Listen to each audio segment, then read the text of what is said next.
cmpradio.net, the voice of Chester.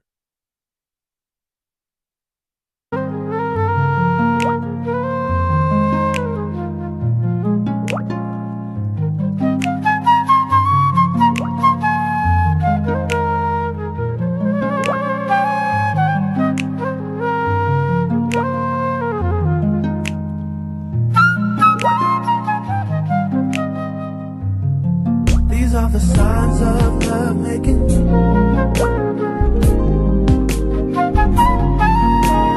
Signs of love making. These are the signs of love making.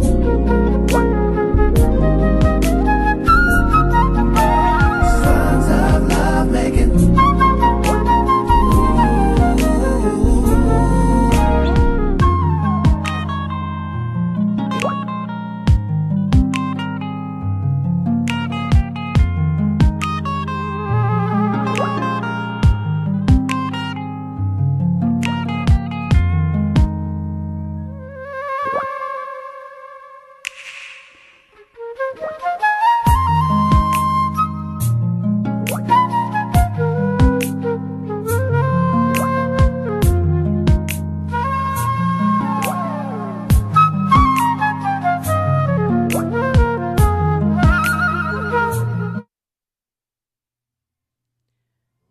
Welcome back to another episode of Straight to the Point, episode 8. Can you believe it? It's episode 8. I have the ultimate pleasure of sitting in the same presence of Bike Life producer, filmmaker, Mr. MrBizness Walls. Hello. Welcome, everybody. Welcome, everybody. So I feel like I'm in the presence of a legend. Would you consider yourself to be a legend? I mean, first of all, I feel honored. I feel grateful that you even invited me. And as a cousin, I feel like I had to just, when you offer, I'm like, I'll be there. It's family.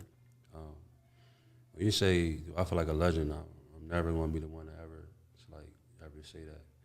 I always just let my actions speak for itself and allow the people to voice whatever they want, whatever they feel. But to me, it's as long as I'm doing the best that I can do each day and be better than I was yesterday, and that's all I can ask for. That's major. That's major. That's major.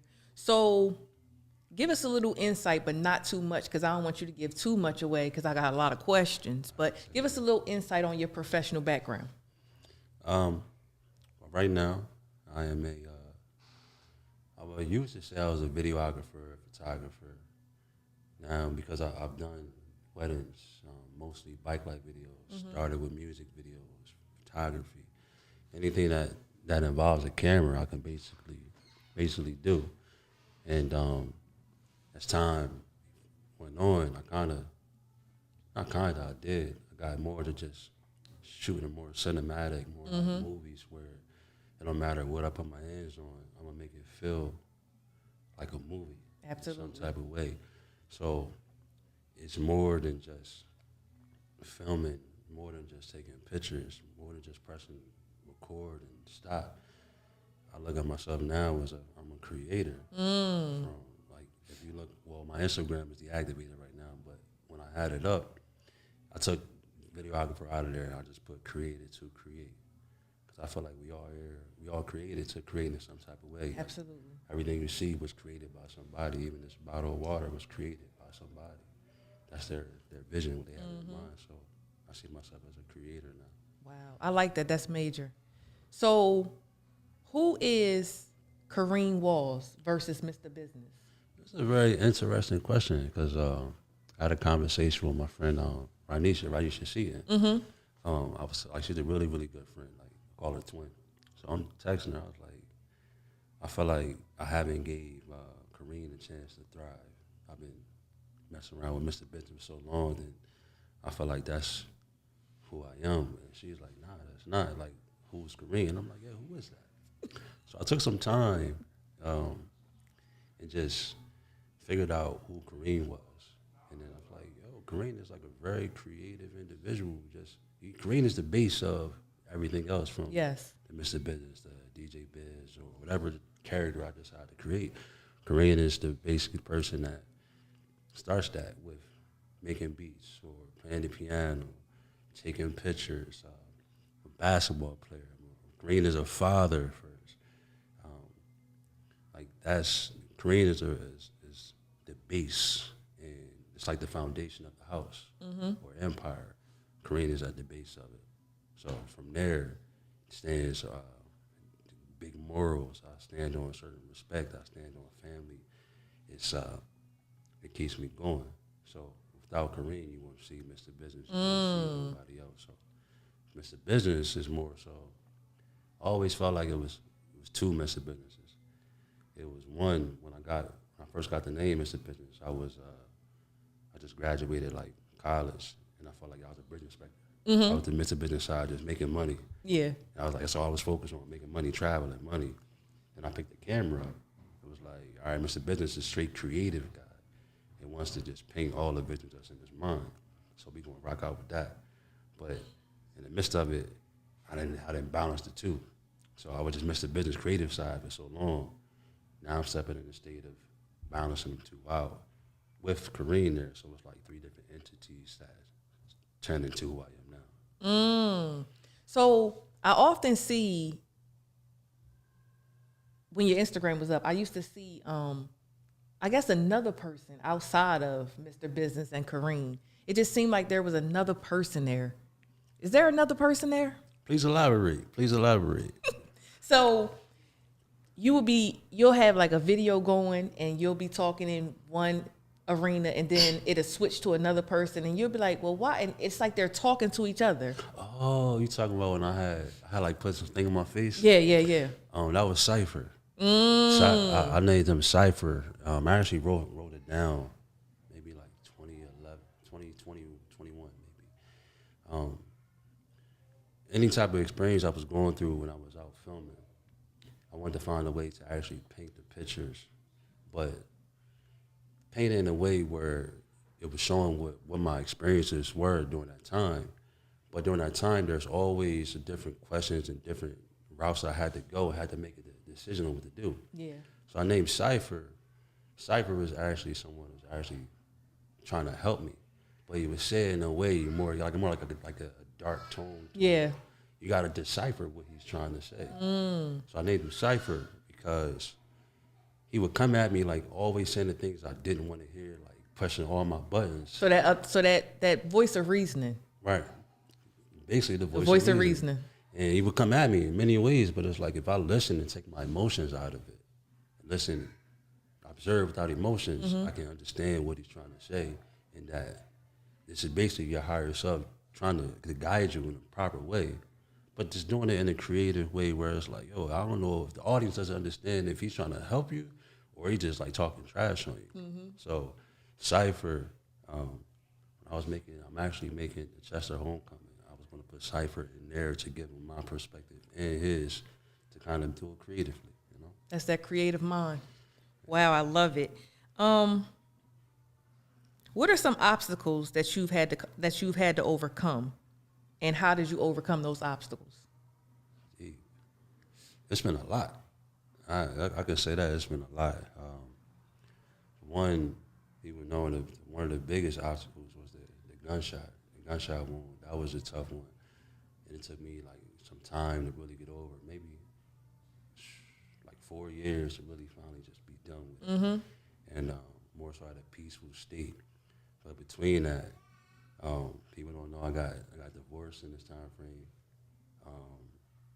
End up losing a baby in this time frame. Wow. Like all this stuff happened. A lot of loss. Yeah. So end up leaving the house, signing everything over to the ex-wife. Like we on good terms now, but it's like I felt like as a man, I'm not going to just bicker and go back and forth. I just take the crib. I have the ability to start over and start fresh. So here you guys go. So I'm starting brand new. Yeah. So that's probably one of the biggest obstacles I had to go through because Cypher was created during that time. When I was going through some of the darkest times ever, I created Cypher. I was using all my resources, dark experiences to create. Losing my brother was another obstacle. Like all this stuff was happening, and I had to, as a man, stay focused. Yeah. And it's like, during the journey, it's like, you're not perfect. You know, you kind of don't mean to hurt people on your journey, don't mean to do certain things. But when you come to start to understand, it's like, all right, well, this is what I did. This is how I can fix it. This is how I can mend it. Or if I cannot, put my best foot forward to try to do the best I can. If whoever doesn't understand and can see that, then it's all right. Yeah. Then I'm just moving the best way I can. But these obstacles has made me who I am. It's what I would say. I feel like the obstacles that was dealt to me granted me wisdom. If I can be aware and receive it a certain way and observe without emotion, it granted me a lot of wisdom during this time. So I'm grateful for all the obstacles. I never complain about any of them. Yeah, you know what they say, no sense in complaining because nobody listening. I was watching a show, Mary J. Blige has a show called The Wind Down, and she had 50 Cent on there, and he was saying how being in a depressive state is expensive. Yeah. And she was like, elaborate, because, you know, she took her back for a little bit, and she was like, he said, just think of it like this. If you're a drug dealer, he said, can you wake up one day and afford to say, oh, I'm depressed, I can't put this pack out? Yeah. He said, so in his depressive states, because everybody gets them, he was like, in his depressive states, he was like, I got to just keep moving. Yeah. Because it will be very expensive if I don't keep up my day-to-day if I'm in a depressive state. I can definitely understand that, because I think me being in a depressive state kind of like helped me, well, kind of contributed to losing your family too. Because when you're in that state, always, like, people say all the time, like, women don't really care, like, what you're going through as a man. Mm-hmm. But when you're in that depressive state, I can't tell my nose right or not. It feels like it's hard. But when you're in that depressing state, for me, it took a lot of time to really, like, get back to normal. And for me, it's still not normal. It's like completely unexpected. Mm-hmm. But because I'm at the present state, I don't have the time to just sit back and cope and try to heal. Yeah. Because the way the world runs, it's like the world is constant pressure on you. Mm-hmm. And if you don't have a household that is going to understand that, or if they just get fed up after a while, it's like, well, what do you want to do? It's costing you. Mm-hmm. So I've been blessed and be able to be depressed for a while and make certain things to kind of hold off to do what I wanted to do. But then time comes, it's like, nah, this stuff comes in waves. Like, this stuff is grief, depression. It's like, you got to do something. And sometimes it comes all at once. Yeah. And when it does, it's like, sometimes you don't even know you're in it. It's just there. And I think the last time I was in it, I started recording myself. I put my camera on, and I was like, I'm going to give myself therapy during this time. I was like, hold on, why do you feel this way? Mm-hmm. What is going on? I started talking, and immediately I'm getting answers from just talking to myself. And I started just like shedding tears, like, dang, all right, this has been the darkest space you've ever been in. But it's like, all right, I can get out of it. And I was talking to Ranisha, and I was like, this is crazy because I don't know many people that can get out of this state. So for me to get here. And then get out. Right, to look around and be like, why am I here again? And it's like, all right, you're here because of this. You allowed this. You didn't do this. You didn't do that. And I'm like, all right, well, first thing I want to do is forgive myself for not doing certain things and allow myself to make mistakes. Don't beat yourself up too hard. Just continue to move your feet. Allow these emotions to flow through, but you don't have to carry them. And once you get that realization, it was like, all right, pick yourself up, go do what you love to do. When you do what you love to do, you're a much happier person. Everybody around you is more happier. And that's how it's been. Wow, I love that. What was your motivation to push forward? My kids more than anything. My kids. I got my daughter, Jern. I don't even post her. I haven't posted her on Facebook. I post her on my close friends. She's a little cutie. Thank you. I post her on my close friends on Instagram. My son KJ, like seeing them, making them happy, making them smile. That's like the biggest motivation that I can really think of. For And with that motivation, how did you get to where you are today? By being relentless. That's the best thing I'd say. Because in this life is going to throw you a bunch of different curveballs consistently, especially unexpected. When you least expect it, you're going to get hit with something. And when you think of your why, like, why am I doing this? It kind of keeps you going. So despite everything that's going on, if I could think of my motivation, think of my why, it's like, all right, well, whatever I'm going through right now is teaching me something that I don't see. So just keep moving your feet, have trust in yourself, have trust in the universe is always working for you, never against you. And everything will be cool. Working for you, not against you. I love that. Because you look at it, everything always works in your favor. You just may not recognize it at that time. So how do you balance work and family? And have you ever had to choose between the two? Yeah. See, the divorce happened. I didn't balance it out too well. I think, like I said, the two MrBizness. I was so focused on the creative side. I think this is where social media came in, where it became a drug. And sometimes people don't realize you get addicted to the attention, to the likes, to the comments. And as much as one may not want to admit it, you are in some type of way. So I would get so much feedback that I would just go that route and just like try to push this way, like be relentless with what you do. Because when I'm doing this, it's on a bigger scale. So gotta keep pushing. But because I did, I kind of forgot the family was on the side of you.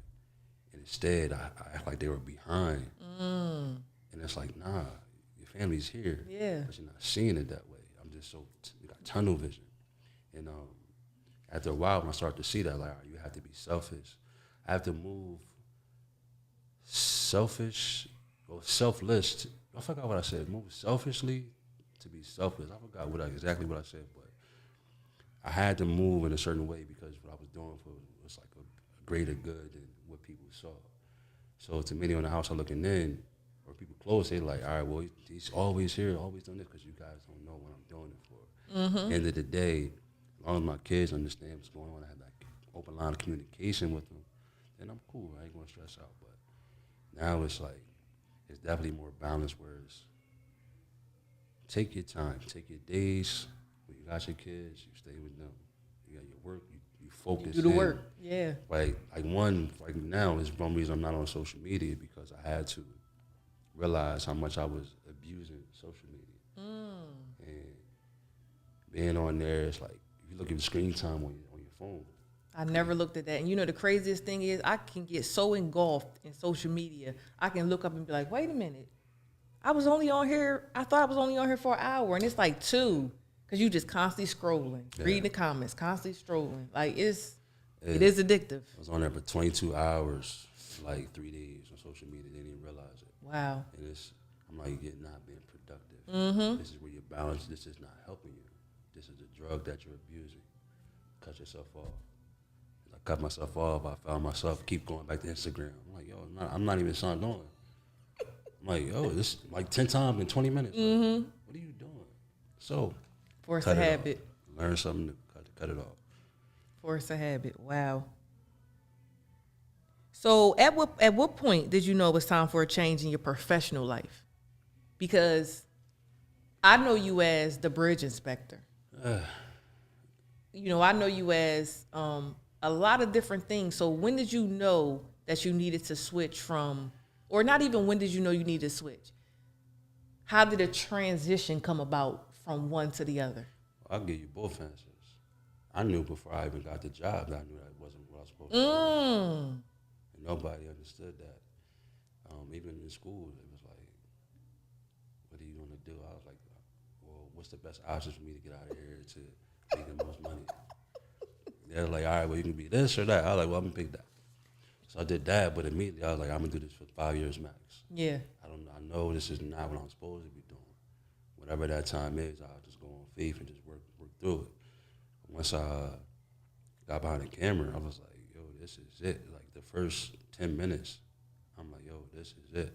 I'm going to be great at this. And I didn't really tell her, the ex-wife at the time. Mm-hmm. I was just like, yo, I'm about to do this. I think everybody around me thought it was just like a hobby. I was like, Yeah. nah, y'all don't see what I see. Yeah. And it's okay. And it is. But I'm going to press forward with this. But back then, I could have communicated that a lot better. But I didn't know how. I was still young at the time. There's no excuse, but this is just from the experience. Yeah. Looking back, I definitely would have had more conversations with your spouse about it, or Ask her opinion. and move in a way where it's like you got a plan. Yeah. We are a unit. Right. I'm not just operating from an individual, because that's what I'm doing. I'm That's operating as an where I individual. was. Yeah. That's where I was. It was like, yo, I see this. Yo, I don't care what nobody say. This is This what I'm about doing. to do. Because y'all don't see what I see. But doing that, there's consequences to that too. But if I'd have recognized those signs back then, it would have been much different. Has there been anybody that you've inspired, or, as they would say, gave the game to when it comes to the videographer portion of it? I don't know who I would inspire. A lot of people have saying some stuff to me. But you know, my little cousin Quan was probably the first person that I was like, yo, I want to teach you, like, whatever I can to get you moving. I think during the time he was in school, and I had him stay over the crib at the time. Like, yo, come to the crib. You stay as long as you want, but I gotta have you doing something. Yeah. I'm like, I want you to make some money. I can teach you how to fish. Teach you what I do. So I ended up getting the camera from my uncle, like 1900, and I had 2 cameras at the time. I was like, all right, Quan, you take this one. I'm gonna take this one. If I need you, just come. Help me vlog. I'm gonna teach you. Just look around. Whatever you want to know, I can teach you. But I want to teach him in his own way, not teach him how I would shoot. Yeah. Find a way how he would do him, and not like make another me. I still wanted to see him flourish in his own. And I was the first person, but many people reach out all the time. I have no problem giving them tools, giving them game, because at the end of the day, you're not me, I'm not you. Yeah. So I have no problem giving out stuff I pay for. I actually have a class right now. I'm teaching 5 to 6 students. One is in London, one's in Cali, 2 in New York. I forgot what the other one. The other one from like Detroit. And I give them online, give them online sessions, and we just talk. Like, whatever you want to learn, I'm here to teach you. Wow. That's decent. And I say that's decent because, you know, we as people sometimes we want to hoard all the information and not realizing it's just like what you just said. I'm not them. They're not me. Yeah. They're going to see something different. They may flourish a different way, and nothing is going to come out the exact same that I did it, but I did give them the information. Right. And then on the flip side of that, you'll also be blessed by just providing the information that, like you said, you paid for, but I'm willing to give it to you to help you flourish. Yeah. When you say that, you're like, you'll get stuff back in return when you do this. I try not to look at it in that aspect anymore, because when you do things that way, it's almost like manipulation, because you're kind of expecting things in return. So it's like, I'm going to help you out because I know good going to come back to me. It's like, nah, if I can help, I'm going to do what I can do. Yeah, just on the strength.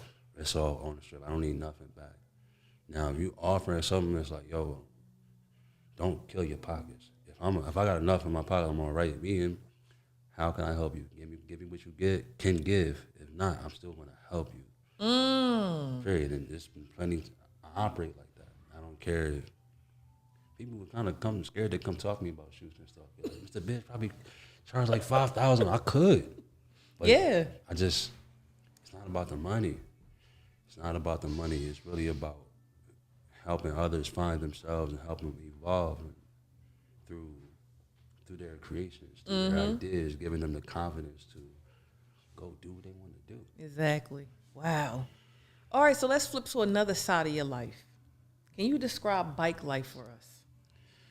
Bike life is extremely exciting. It's an amazing experience, but it's also misunderstood. I always tell people who not in the culture, if you're inside of a pack, it's basically organized chaos. And it has its own structures, where back then it had its own structures. Now I think I've watched 4 generations of bike life, and I'm in the 4th generation now, and I'm seeing all the changes from where it was, where it could have been, where it's going, where it's heading. And right now, it's just in this place where you got to take hold of it before, like, I think the media came in and wanted to take their parts. But I think right now they're starting to see how a negative impact it has. Yeah. Because of, The media portion, right? Right. So it's more so going on like a down spiral now for a bit. But I understand how to get it out of it, like how to show people that this is what people love to do. It's like if they like to ride a bike to escape from whatever they're going through, gotta find a way to allow them to do it. But in the same sense, I understand on a bigger scale why they won't allow it. Because it's like, I look at it, when you see a bunch of guys in a pack with a low structured community, and you see all these people, they really having a good time. It's like they peaceful, they laughing. Then it's like the camaraderie. They don't want to see it because it's like you're not getting the drama, you're not getting the violence. You're seeing cohesiveness. And I'm saying this from experience because when I had meetings with city councils in like Philly, like they knew exactly who I was before I got on.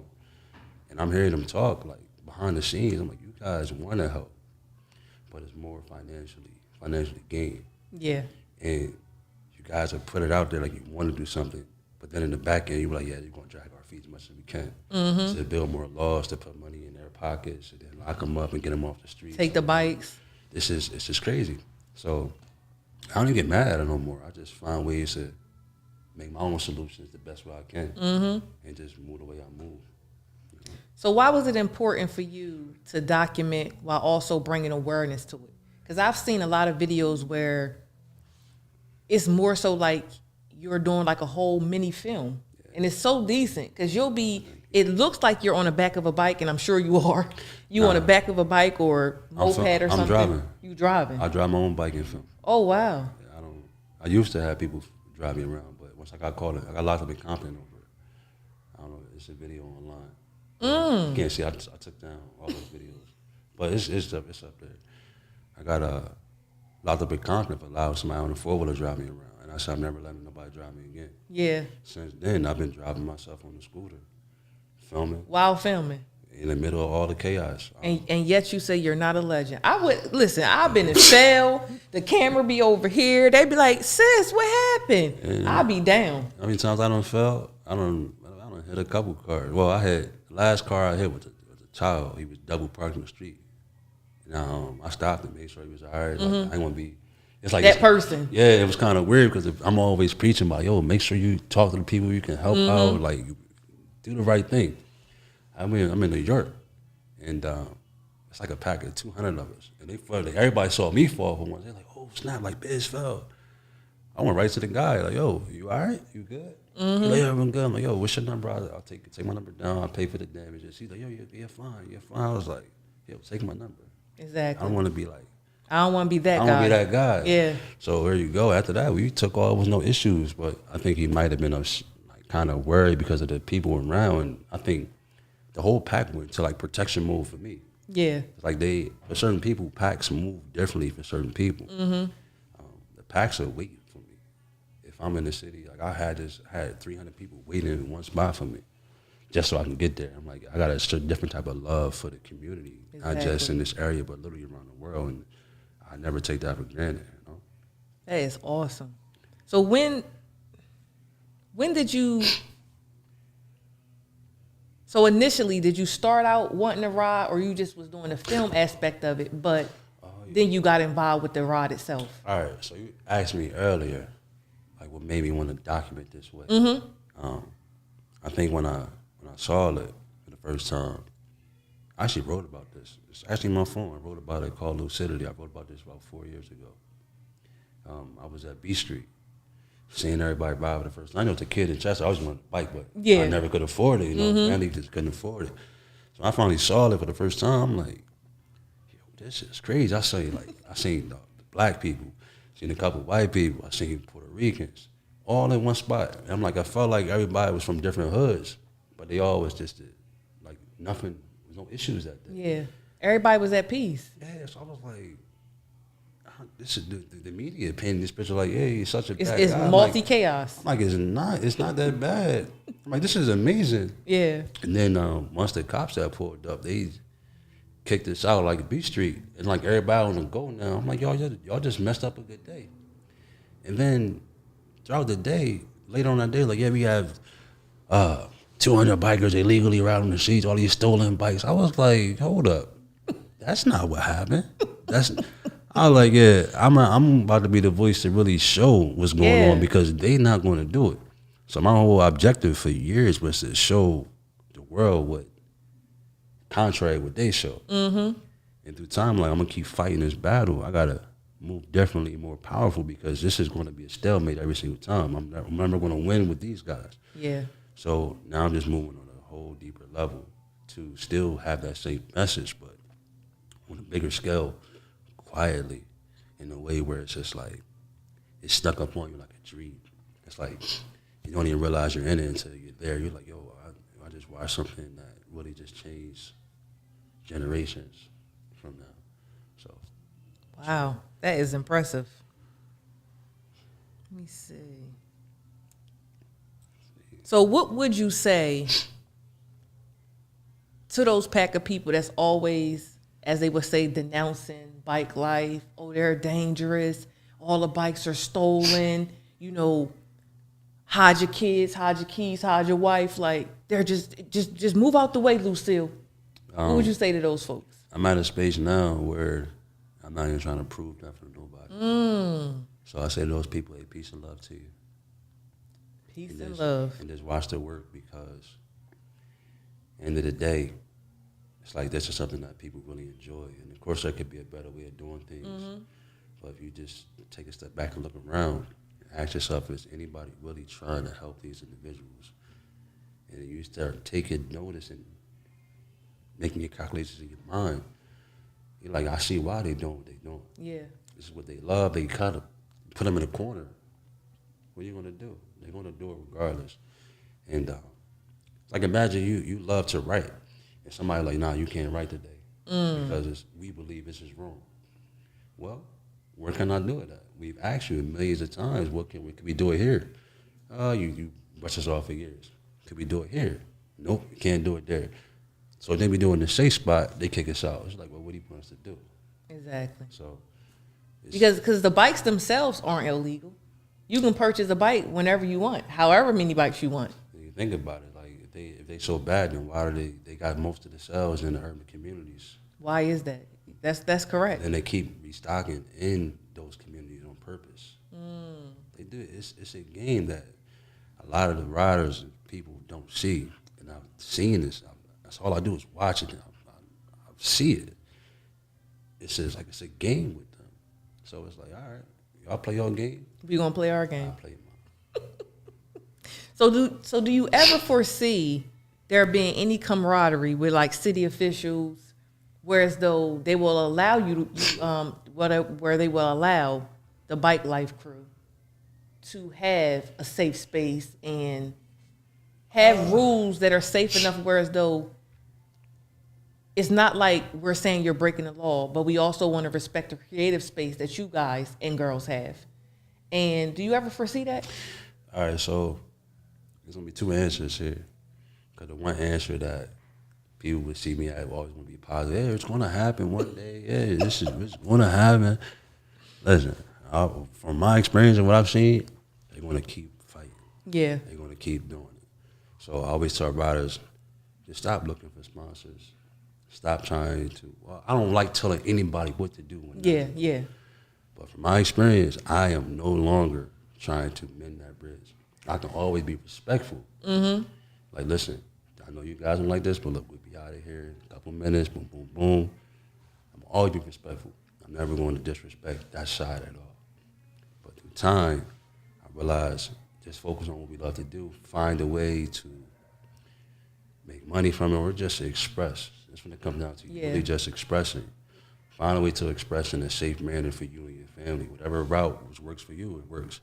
Now it's going to vary because there's so many different ways to do it. It all comes down to whatever route we're going, if we don't do it collectively in the unit, which we're working on. I'm in a group chat with like 6 or 7 of the most powerful people in the culture. Got it. So working on moving collectively together, then we can make a move, but it's still going to be in a way where it's kind of like governed by us. Mm-hmm. But even then, you're going to have to deal with our own people fighting with that too. So 'cause sometimes we can be our own worst enemy. yeah. So I'm at a space now, just try to find a way to do what you love and not look forward too much or focus on trying to please them and that side, try to mend that gap because they get taken away from what you really truly love to do. You're trying to compensate for somebody else. So you were saying that some of the riders get sponsors. So people actually pay them to ride. Yeah. Matter of fact, I gotta go to where I'm going to Palm Springs, California to film Chino Braxton. I was just about to bring him up. Yeah, I'm about to go film with him in Cali. He's sponsored. He's one of the few. I always say he's like the face of bike life. Yeah. And I used to say, but a lot of people say it now. They're like, well, Biz is the voice of bike life. It's 2 different entities. Mm-hmm. But the face of bike life, you can actually see what the attention brings. You can get paid for it, but it's like very few are going to get that attention, yeah. Because it's very few, especially like making it to the NBA. So I tell people just do you. Mm-hmm. Create your own brands. Mm-hmm. Document your experiences because the more people can understand why you're doing something. Like imagine having more people express more like in their journey with riding bikes, and people can understand. Like, all right, well now I get it. Now I see he went through stuff at the house. Now I ain't gonna get too mad if he ride off for 10 minutes. All right, let him have his fun. He'll be back at the house. But if you don't voice that and open up that door for opportunity to understand it, it's like it leaves a bunch of assumptions in people's minds. Why are they doing that? They just being a bunch of buttholes and all. Nah, you just don't understand. They haven't expressed. Mm-hmm. So when it comes to Chino, I often see like when he, because I follow him on Instagram, so I often see him doing like little stunts, and so I'm assuming he has somebody with him that's capturing all those stunts. And I often wonder, like, does he get a lot of heckle from the police? I personally seen in Baltimore when we was out riding, I was filming this. I'm on scooter on this dirt bike, just us 2. And we went by like 6 or 7 cops that day. And the cops like knew who he was. The cops were just saluting him every time. I was like, that's dope. Yeah, that is. Because it's like, they understand your goal and your mission. So they allow you to do what you do. Especially if you see a camera person out there too. Like, all right, well, clearly he's doing something. Because he's from Baltimore, right? He's from Baltimore. Yeah. So like in every city, you will have different riders that have that certain level of respect. Like some cops, they'll see a rider, they won't even chase him because they're like, all right, I know who he is. First of all, chase him, I'm not catching him. Exactly. Or I understand like what he's doing. He's stopping at lights. He's holding the pack down. He's being respectful. He's not out here just being like, yo, F y'all, this and that. Young boys out here kind of, not all of them, but some of them do stuff like that. Yeah. And if it's not checked within the community, then that's when it goes That's where the out problem here. comes in Yep. at. Wow. So what's next for you? This is why I'm off social media. Because a lot of different ideas that came to my mind, and I got tired of myself coming up with these amazing ideas and don't act on them. So it's like, nah, I'm going to cut myself off from stuff until I get myself straight. Better time management. Yeah, better time management. I always sound relentless, but the lack discipline in a lot of things is because of like, if I had an idea, why not just act on it? I allow different people, different emotions kind of prevent me. I'm preventing myself from doing it, but I'm allowing those emotions to set me back. So it's like, cut yourself off from the world real quick. Cut it. I've been off social media like a month, probably longer than that. And it's like, I got my notebook over there, write every day. Try to write and game plan with more intentions when I get on. So like when I get on now, I'm intentional with my actions. I mean, everything I post always had a meaning to it. Now it's going to be on a deeper level where literally everything I post will make sense. It's already mapped out. It doesn't have to be consistently mapped out, because I still want to leave room just for it to be me. Yeah. But at least want to be intentional. Before, it was just, I'm winging it. I got an idea, moving off impulse. And it's like, nah. That could have been a little bit more refined had I sat down and did the work. And people look at it now like, oh, your work is crazy. Because y'all don't know that. We are our own worst critics, though. People, people will say, oh, no, that's fine. It look fine to me. You'll be saying to yourself, no, I don't like it. I just know what I can do and know what I'm capable of. Yeah. Like, I can literally make a movie in a week. Like a full movie, from the sound to shooting to editing, color grading. I've learned a lot with the film. I'm like 15 people in one. So it's like, I know what I could do. I'm not sure of myself no more. I told myself this year, I'm going to Netflix. I'm going to Netflix this year. I could have did it years ago, but this year it's like, nah. I see that. I'm gonna just pitch it. 'Cause I got everything that they require plus more. I just want to Just never did it. I'm gonna take the long Wow. Can you imagine? Because I think it might have been like a short film, or it might have been a full film, and I saw that you had provided. I guess they would be considered credits to your children. Yeah. Their names was up there. I was like, look at that. Yeah, if you look at all my films, like I learned how to put everything on Amazon Prime. I got like 4 or 5 on there on Amazon Prime. You'll always see executive producer, KJ. Yep. You'll see Jern. You'll see me. Because I'm like, they kind of help. Conversation earlier, they had my motivation. When I made the ATL film, Jern was with me in my arms while I'm making the film the whole entire time, while I'm going through stuff at the house. It's like, I'm learning. He was right there. I'm learning how to move and maneuver with the baby in my arms. I'm like, yo, you help me produce this. Yep. Because you help push it. And then KJ sit there like, nah, Dad, you got to change that. All right, bet. Let me change that. Boom. So if these films ever get to a certain point, they executive producers, they got main say-so and everything. Yes. So they going to get that. Just in case something ever was happening to me, them films later on, kids I got, they executive producers. So I like how you also sometimes you I think it's like more like you do like a 20 zip drive. Are they zip drives? I think they're zip drives where you'll do you'll film like a bike life situation and then you'll put it out and then you'll be like, well, you only got 24 hours. I only got 20 of them. And here they go right here. Oh, the flash drive. So, back in the day, people make CDs. Yeah. I took it back to that. It was like, I'm going to make a movie. There's one movie right now that people still want, they can't get. My friend from Camden, Rod Mikey, or R.D. Mikey. I always call him Rod Mikey. That's how I do it. But I made a film for him. He's like a very high rider in the field. So I was like, I'm going to put this movie on flash drives. That way it's out in media. It's our own community, and I'm going to see who actually supports. So I put 100 of them out. I compressed it, made it like an hour-and-a-half movie on a flash drive. You plug it up to your TV, you can watch it. You plug it to your car, you can watch it. Of course, some people want to try to take it and copy it down. I'm like, it's going to happen. If they bootlegging it, I'm doing something right. Exactly. So everybody wanted it. Right. They sold out in a week. 100 flash drives sold out in a week. And still to this day, people saying they cannot get a hold of it. They like, release it. No. I saw the frenzy. I was like, wait a minute, this must be like the Jordan type of situation where they say we're going to drop these Jordans at 4 o'clock. You better be in that line.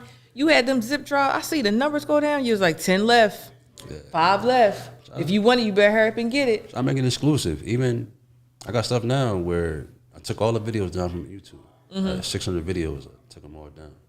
So the community they kind of felt some type of way. They was hurt. Like, yo, where all the videos at? Like, you got history here. Y'all don't appreciate what I'm doing. And then I was going to some stuff at the house where it's like, yo, let me take a step back. But I did it in a way where it was still, if I'm going to do it, make sure it's going to benefit people. Because I'm like, all right, I put them on, I had wristbands where I would take the Rod Mikey video, the YouTube video, I put on the wristband. I saw that. So I put the QR codes on there. Then I got some QR codes on shirts. If you buy a shirt, and You scan the QR code here, then it's a playlist of videos on it. Listen, that is genius. So this means it's like, I took like the NFT world and made them physical. I call them physical digital copies. Mm-hmm. I have a couple posters, like shadow boxes. And that's probably something that nobody has ever done. I feel like I'm always ahead of the game. Listen, you need to start copywriting your stuff. Yeah. Because it's okay for people to copy you, but you always want to be remembered as the person that did it first. That's when I got to learn, because that creative mind, I'm sure it churns and it churns and it churns, and you be sitting there like, oh, okay, let me write this down. So that's even making, like, I make a water bottle. Like the QR code probably on here somewhere. There's one right here. Mm-hmm. Nobody makes QR codes with videos. I would take this and buy a water bottle and put a commercial on here with a QR code and make like 20 of them, making exclusives. So the water bottle, instead of being $1 water bottle, $20 for the water bottle. Why? Because there's something on here that's exclusive.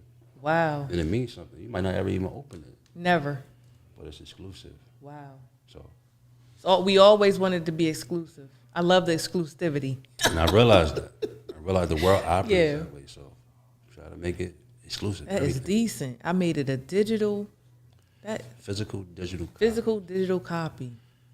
Wow. Eventually it'd be to a place where you scan it, you won't be able to screen record.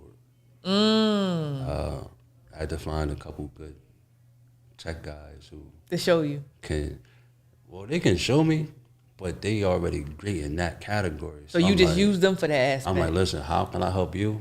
I need help here. Yeah. And I get a lot of them. Shout out to my guy, Ant. Call him my tech guy, but he's really good with like computers and phones and fixing them. But he close to somebody that like makes their own servers. And if you know how to make your own server, then you know the coding system very well. Wow. If you know that, then you can take that coding system that Apple has. When you watch a movie, you can't record nothing. Mm-hmm.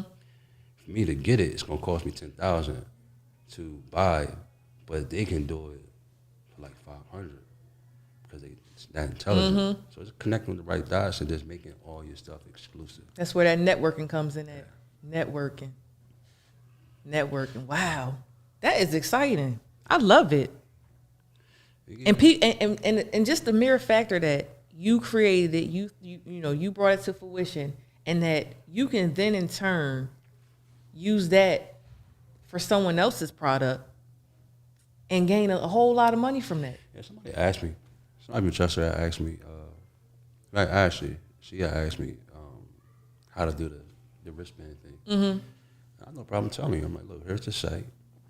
You go to the website, start your QR code, and you can put whatever link you want on there. Mm-hmm. So if it's a YouTube link, it's a link for your link tree to your page. It could be photos, your website, whatever it is. Just don't put yourself in a box. Yeah. We should never even been in a box. Think outside always. Always. Like, there's no limits. It's whatever comes to your mind is coming to your mind for a reason. Decide to act on it. Don't be indecisive. Mm-hmm. Like Cypher. Just pick your route, act on it. Make your move. So I'm at a place where I haven't been doing that for a while. So I removed myself to get back to that space. Get financially set so I can be like, all right, financially good here. Mm-hmm. Now I can splurge y'all in many different ways here because I ain't got to worry about this. Now I ain't got to move off of trying to make financial gain. Exactly. I could just create. And still be cool. Wow. It takes time, though. Time and patience and relentlessness. A lot of time and patience. Consistent work. And you have to continue to make steps even when you don't see the step. You got to have enough faith in yourself. That's one main thing I was had to learn how to trust me and not second guess my action. That's why Cyber was there. Like, yo, learn how to you on the right path. You just second guessing yourself. If you second guess yourself in any situation, then you even prevent yourself from opening up to people. Yeah. If I trust me well enough, I can put myself in the right position and trust myself that I'm meeting the right people. And if I get feelings, I'm like, all right, I gotta get out of here. Yeah. I'm out. Yeah. Because something is telling me. That energy. And I've experienced it so many times I didn't listen. Which one what got me here. Like that crazy energy that night was like, yo, you gotta go. And I'm like, nah. Nah, it's cool. Whole time it wasn't cool. Whole time, boom. I'm like, all right. Learned later, woke up, was like, So that's what it was saying to me. Well, that's cool. I'm like, all right, I'm grateful. I got that lesson, that wisdom to keep it moving. So. Wow. So where do you see yourself? Let's say we're not going to put you in a box, but where do you see yourself in the next 5 years? That's a really good question. I know for a fact, whatever I am, I'm going to be making a lot of noise, affecting a lot of people. I think I'm stepping to a state of knowing your power, understanding your influence. So I think I've taken a step back to kind of pull a rubber band back, the slingshot. And when I get back, I'm going to let it go. And wherever it takes me from there, It just take I'm there. I'm living by the moment. Like 5 years, as long as my kids is good, as long as I'm able to create in any type of way that I strive for, I yearn for, I'm cool. But if I continue, not if, when as I continue this journey, I know within 5 years I'm going to be affecting a lot of people in ways that I may not even have saw coming. Wow. I love that. Thank you. And I want to just extend my gratitude and my appreciation for you coming on straight to the point. And it's just amazing, how much you've accomplished. That's why I consider you a legend. Even if you think to yourself, no, that's not me, I haven't reached that level. But I do. Just when I look at the little short films, when I see you and Cypher going back and forth on social media, I'm like, okay, cousin. And then you have like a beat playing and you just creative. But you know what? I really will say this. I just think it runs in our blood. And I say that because your mom's a creator. Yeah. Everybody amongst of our creators in our own right. Yeah. And the way she makes them balloons move and the way you make the film move, it's something to be reckoned with. I don't know. When you said earlier, like being a legend, I feel like I said, people always naturally call you that, and it's going to happen. But as long as I'm just moving the best way I can each day and just creating, if I can continue to create and move in this way, I guess I'm never going to say I'm a legend, but I feel like I have a lot to do. Yeah. So I think I'm always feeling this. I'm never going to be stagnant. I'm always going to continue to learn and grow and evolve. So as this process happens, I'm always trying to push people to do the same. It's like the feeling of like peace and joy and just freedom to just be. You want other people to feel this type of emotion. Absolutely, too. Absolutely. So when I see like in Chester, it's the first time in Chester, and wow, seeing people I haven't seen, but seeing them, it's like, I came from the place you at. I see the beauty, I see the greatness within you. So you want to speak life into them. So speaking this life into them, I guess this naturally is going to make everybody legends themselves. If you can. I'll leave it here. I think I'm at a place of I'm waking up other lions. So when I see people, it's like, I see the beast in you. I'm going to wake them up. And as you wake up, you'll wake up everybody around you. So it's going to different areas, going to different cities, the culture, the bike culture, out the culture, wherever. Start to see different energies in people. You can feel it. And when I feel it, I'm listening to intuition and say certain things to them. Yeah. Let me wake you up real quick. Let me talk to you. I love it. So thank you again for coming on episode 8 of Straight to the Point. Can y'all believe that it's episode 8? That's dope. So I would like to now get into the rant. Lord, do I even want to talk about this stuff? Uh-oh. So today, I would say I had the pleasure of going to our city council meeting, but I can't say it was a pleasure because I feel like we have been put inside of a box that we don't need to be put inside of. And when I say we've been put inside of a box that we don't need to be put inside of, there's no reason why anybody on our city council should be asking why anybody in the community has the expenditure list, when in fact the expenditure list is part of our monies. So when I look at the expenditure list and I look at the council and I look at all those different entities, I think of those people are on my payroll. They're on my payroll because I pay in two different ways. I pay in with my taxes and I also pay in with my wages. I'm just trying to figure out why no one else is upset and no one else is mad about this. There's a lot of things that are taking place in our bankrupt city that we all need to be aware well of and start holding folks accountable. If we don't start holding folks accountable, they're going to continue to move and act in the manner that they have been, and it's not good. It's not good because, one, we're in an active bankruptcy. Can you believe that? An active bankruptcy. Now, bankruptcy doesn't mean that the lights are shut off. Bankruptcy doesn't mean that, we can't have our parks cut in this upcoming summer. It doesn't mean any of that. Bankruptcy actually means bringing all the debtors to the table to try to come to some type of agreement to move the city forward. If you guys did not know, we are in debt almost, I want to say maybe $400 million. $400 million is a lot of money. So when you sit back and you think about like, oh my God, they filed bankruptcy, they shouldn't have filed bankruptcy. Bankruptcy was absolutely needed. Bankruptcy was needed so we then can determine if CWA is even an option of trying to move forward with that option. But we first need to clear up a lot of our open debt in order to move this city forward. Now, what I would love to see for the city at this moment, at this time, I would love our city government to actively work with the receiver. I would love our city government to stop fighting the community tooth and nail. I asked several questions today at the city council meeting, and you would have thought I asked them for their paycheck. That's not what I asked them. One of the questions I asked was, why are we paying almost $1,900 for an Easter bunny? Now, we do need to continue those same functions that we've been having, even though we're in bankruptcy. But $1,900 for an Easter bunny should not be on the list.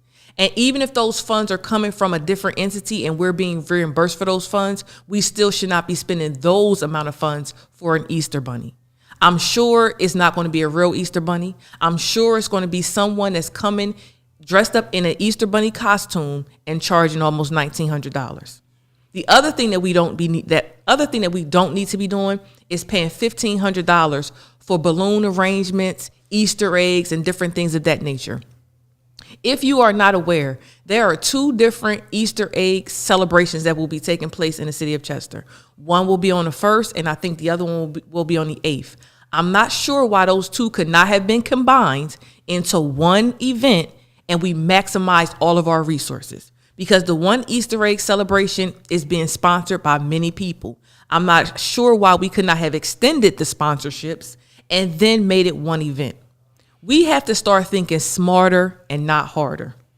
And one of those ways that we can think smarter and not harder is showing up to the council meeting and speaking on the expenditure list, showing up to the council meeting and speaking on the agenda. You can speak twice at a council meeting, one before the council meeting starts and one at the end where it's public comment. We have to come together. We have to do our part. We have to make sure that we're holding whoever is up on that podium accountable. If you have not already known, there is no perfect candidate. Let me say that again for you. There is no perfect candidate.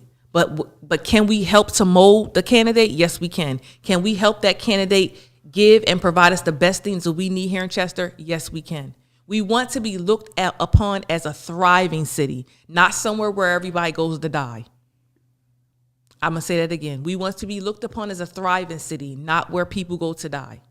I have lived here 43 years of my life. And I'm not going to say that I'm going to just up and run when things get tough, because there have been tough times and I did not run. I am a homeowner. I am a taxpayer, and I also provide my wages as well to provide, assets for this city. So I need for everyone to start paying attention. You're not paying attention, but I need you to start paying attention, because we always focus on those people on the outside saying they're coming in and take over our city. They're not. The people that's trying to take over are already here. And they are the people that they want you to trust them. They want you to believe everything they're saying, and all of it is lies. So on that note, my next guest for next week will be Breon Barrett, also known as Mr. JR Kick. Shout out to him. I would like to also thank you guys for tuning in to another episode of Straight to the Point, episode 8 with MrBizness. So make sure you like, tag, and share, and you make sure that you look at this interview. Take away, what you need to take away. There were a lot of jewels dropped tonight. A lot. I know I grabbed a lot, so I hope you grabbed some too. And again, thank you for tuning in to another episode of Straight to the Point.